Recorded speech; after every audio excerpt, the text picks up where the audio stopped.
Good evening, my name is Angela Boyer, and tonight we are going to talk about the importance of putting together a really great job application and the pieces that go into it.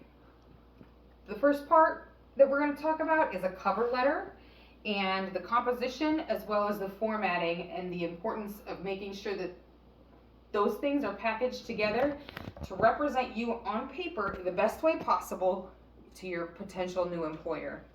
After going over the cover letter, we're going to cover the elements of a resume and all of the information that needs to go into that, again, to represent you in the best light to your future employer. So we're going to start with the cover letter.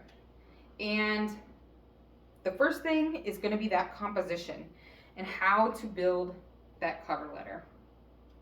The body of the letter should complement and not repeat your resume. It should include a compelling introduction of yourself, a clear statement of the position you're applying for, and any special reason for applying. You should tell the employers why you want to work for them and how you heard about the position. Next, you should detail your qualifications and make it tailored specifically to the job for which you are applying. And explain any resume items such as job hopping and gaps in employment. Those are important things to highlight in that letter so that it tells a full story of your employment history, things that you may not be able to tell just by looking at the resume. And finally, you'll describe your availability and specify when you will be available for an interview. Next, with the letter, you want to consider the formatting, and you want to make sure that that formatting is a business formatting so that it's professional in representing you appropriately to the potential employers you have. When using the letterhead, don't repeat the return address, or the sender information. Only include the date when you have letterhead.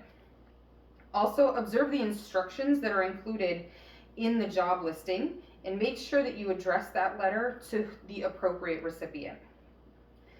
Finally, a two-part signature includes the handwritten signature above the type name and leaving the space in between the closing of your cover letter. Next up, let's talk about the elements of a resume. This is really where you can bring together all of the amazingness that you are and that you can possibly bring to the job that you are seeking. On your resume, you're going to start with those basic things, your contact information and the desired position. For the contact information, you'll include your full name, a reliable phone number, as well as a professional email address and an address and zip code for where you live. If you have a professional social media setup, you can include those things as well. And up next, the desired position, and state simply and should be clear and compelling and concise. The next portion is going to include your work history. You'll list in reverse chronological order. Start with the most recent job that you've held and include the company name, dates of employment, and your job title. And this is the important part. This is really where you focus on what you're going to bring to that potential job.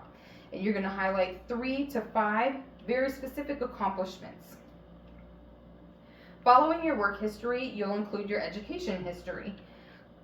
If you're a college student, you'll list the education before work history, and entries should include the name of the institution. Only include high school if you did not attend a university. The location where you went to school, the month and year of graduation, and then also the type of degree or program that you studied. Things that you should highlight throughout your resume is any special experiences such as volunteer experience, information on how to reach your personal references, highlight awards, honors, and even if you have any publications that you were featured in. Other experiences and more details that you should include would be certifications, licenses, and when highlighting those, include the agency, the date obtained, as well as the expiration date. You can also highlight any field-specific training, and also throughout the resume, highlight any of the soft skills that you may have, as those really bring a special touch to any potential employer. Finally, as you build this resume, consider formatting options and look at different ways to format it depending on if you're going to print it or send a digital version. And always be sure to bring a printed version with you to your interviews.